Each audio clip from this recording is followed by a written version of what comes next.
जय श्री राम।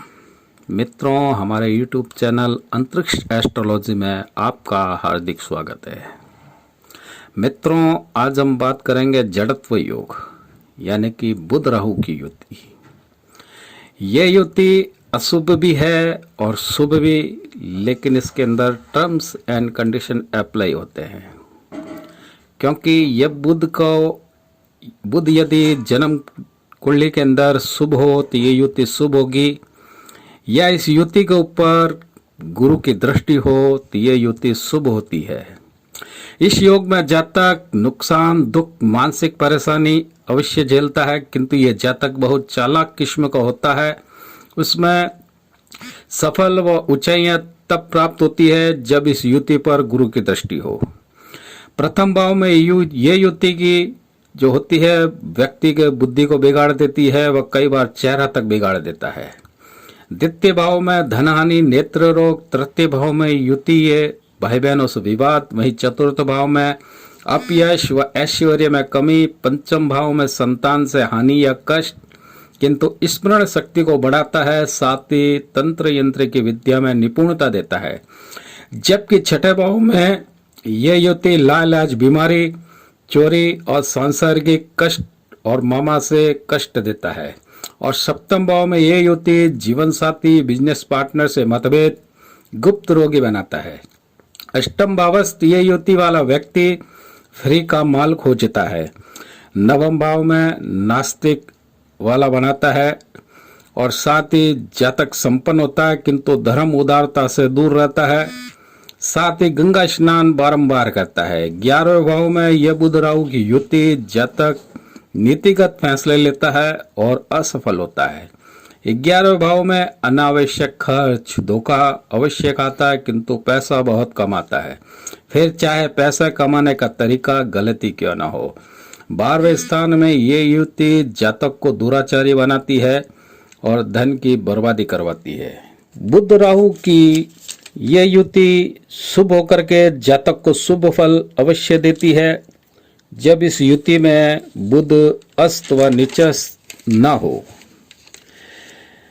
या बुध केंद्रेश या त्रिकोणश होकर के यदि ये युति बने तो ये जड़त्व योग, राजयोग का निर्माण करता है।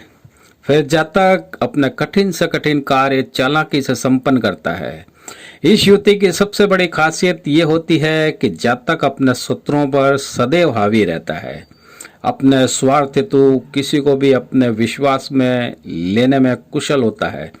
इसका व्यवसाय बड़े संघर्षों के बाद 48 वर्ष की उम्र के बाद ही बढ़ता है। फिर भी पैसा ये बेशुमार कमाते हैं, लेकिन बचत तो अब भी नहीं हो पाती। इस युति में ये देखा गया है कि इस युति के जातक अधिकतर अंतरजातीय विवाह करते हैं। वह राहु शुभ हो तो विवाह इस प्रकार का संपन्न होता है, वह कोई समस्या भी नहीं आती। किंतु जातक विवाह के पश्चात कुछ संगति में पड़ता है, तब जीवन साथी से अनबन होने लगती है। राहु बुध की युति के जातक को घर से दूरस्थ या विदेशों या विदेश के कार्यों में सफलता प्राप्त होती है। राहु बुध की युति ये उस समय निखार आता है जब बुध जन्म कुंडली में शुभस्थ हो, जातक की कुशाग्र बुद्धि वाला होता है। अब इसका व्यक्तित्व भी निखर जाता है। वह जातक पैसा कमाने के नए नए तरीके खोज ही लेता, फिर चाहे कार्य अनैतिक ही हो, चाहे तस्करी का हो, किंतु सफलता इसके कदम चूमती है। यदि मंगल राहु की स्थिति भी शुभस्थ हो तो जातक यूरोलॉजिस्ट व पैथोलॉजिस्ट बनता है। अब चर्चा करते हैं बुध व राहु की अंतर्दशा की, कि बुध की महादशा में राहु की अंतर्दशा हो तो यह क्या फल देती है युति। बुध की महादशा हो, राहु की अंतर्दशा हो, वह राहु शुभ भावों या केंद्र त्रिकोण उपचय भावों में बलवान होकर के स्थित हो तो जातक को इस समय आध्यात्मिक कार्यों के अंदर रुचि बढ़ जाती है।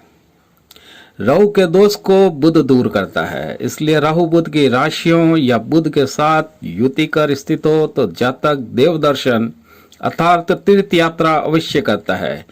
ज्योतिष शास्त्र में रुचि लेने लगता है। संभव है इस समय ज्योतिष का गहन अध्ययन प्रारंभ कर दे तो ज्योतिष शास्त्र गहराइयों से समझने का प्रयास कर सफल ज्योतिषी बनता है। जातक अपने कार्य क्षेत्रों को नई ऊंचाइयां प्रदान करता है, उनको लोगों से स्नेह मान सम्मान की प्राप्ति होने लगती है, इनकी आर्थिक स्थिति सुधरती है, विशिष्ट वर्ग उच्च पदों पर कार्यरत लोगों से संपर्क बढ़ता है। इस समय ध्यान साधना में भी सफलता की प्राप्ति होती है। यदि बुध से 8वें या 12वें भाव में राहु स्थित हो तो शत्रु राशि में स्थित हो तो जातक को वात, विकार, बेहोशी, मूर्छा आदि रोग होने की संभावना होती है। जातक भ्रम के कारण सही निर्णय नहीं ले पाता, व्यर्थ की बातें, इधर उधर के कार्य में भटकता रहता है, इसका किसी कार्य में मन नहीं लगता। जातक अपने ही लोगों से हानि उठाता है और लोगों का विश्वास जातक पर से उठ जाता है। राहु और बुध यदि निर्मल होकर के स्थित हो तो मूत्र संबंधी रोग, तंत्रिका तंत्र में संबंधित रोगों से परेशान रहता है। जातक को बिना इच्छा के भी स्थान परिवर्तन करना पड़ता है। इस समय जातक के ऊपर झूठे आरोप लगते हैं, जिसके कारण हवालात की हवा खानी पड़ सकती है। जातक के मान सम्मान में कमी आती है, उसके द्वारा लिए गए निर्णय गलत सिद्ध होते हैं। इस समय अपने आप पर नियंत्रण करके व्यर्थ के विवाद से बचने का प्रयास करें, अपनी लालसा पर नियंत्रण रखें, अन्यथा आर्थिक रूप से हानि उठानी पड़ सकती है। अब चर्चा करते हैं हम इनके उपायों पर। जिस जातक के जन्मांक चक्र में ये युति हो तो उसे अपना एक पासपोर्ट अवश्य बनवा के रखना चाहिए। साथ ही गले में विधारा की जड़ व मचमणि शक्ति कवच धारण करना चाहिए। बुध के शुभ फल व इसको बलवान करने हेतु तो बुध के मंत्र का जप संकल्प लेकर करना चाहिए। साथ ही शिव पंचाक्षर स्तोत्र नित्य वाचन करना चाहिए। अधिक कष्टों में इन जातकों को बुध का रत्न पन्ना धारण करें या जागृत मोहिनी गणपति कवच या श्वेतार की जड़ को धारण करना उचित रहता है। साथ ही वर्ष में एक बार ओम नमस्ते रुद्रमनेवय उत्तोनाश्वे नमः, बहुभ्यायुतिते नमः, ओम रुद्राय नमः, शिवाय नमः 10,000 मंत्रों के साथ इस मंत्र से हवन की आहुति देनी चाहिए। आहुति जो सामग्री होती है उसके अंदर मधु यानी कि शहद और श्वेतार्क मूल की जड़ को अवश्य मिश्रित करके हवन करना चाहिए। तो मित्रों, ये चर्चा थी राहु और बुध की युति के बारे में। मित्रों, ये वीडियो, ये जानकारी यदि आपको पसंद आई हो तो हमारे चैनल को लाइक करें, सब्सक्राइब करें, बेल बटन को अवश्य दबाएं। जय श्री राम।